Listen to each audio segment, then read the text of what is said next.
So what I'm going to talk about today is probably going to be very controversial. I'm calling out on IH firms, calling out on IH inspectors, calling out on clearance companies. We have to raise the bar and stop the asbestos contamination from happening in people's homes. We have the restoration companies that are going in houses predated 1980 and are disturbing friable asbestos-containing material. Homeowners don't know. Contractors should ask the question and should test to rule out. Perfect example. I got called in today for a mold remediation clearance. No problem. Sent an email back to the company because I was not the IH on record who wrote the engineer controls and protocols and captivating the loss. I needed to have that pre-information so that I can go and do the right inspection. And it's okay. Sometimes restoration companies don't have a pre, but I'm trying to convey to homeowners, you want to have an environmental consultant, industrial hygienist in the front of any water, sewer, fire, demo that you have going on. And here's the reason why.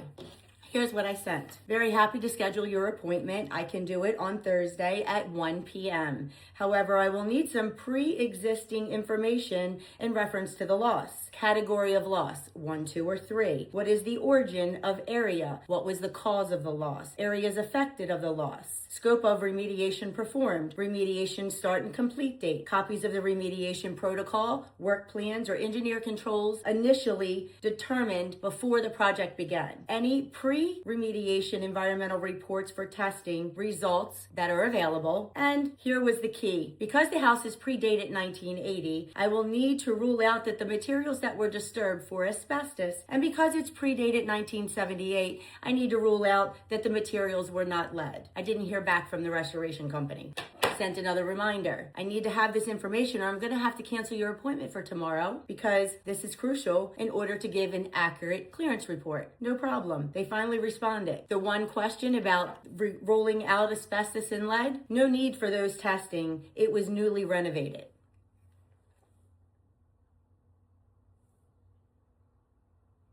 What does newly renovated really mean? Was it completely gutted? Start from scratch? In order to protect homes, we have to do the right thing as restoration companies. We have to do the right thing as contractors. And the last line of defense is us, the industrial hygienist that's going to come in and clear a property. If you're going in something that's predated 1980, just ask for it. We will stop the contamination. Then the containment doesn't have to come down. And if they did disturb asbestos or lead, you can have the proper companies go in and clean and clear it. But you can't just call one contaminant. You have to look at it as a whole. So homeowners, ask the right questions. Know that your house is predated 1980 and ask for asbestos testing. The insurance companies will not deny that if your claim is acceptable. That's one. Second, if the house is predated 1978, that is also another hazard. Lead contaminants can be a hazard in someone's home when it is polarized into a dust. There are so many lines of defense. We need to get on board. I hope my voice is getting out there because I really want to stop people to lose everything in their home because a contractor did not do the right thing. I'm already dealing with 2 in the last 2 weeks and I have 3 more sitting on my desk. Now, I want to hear from my industrial hygienists. I want to hear from my certified indoor environmental consultants. I want to hear from you guys. One voice isn't loud enough. We took an oath to protect. Let's do it.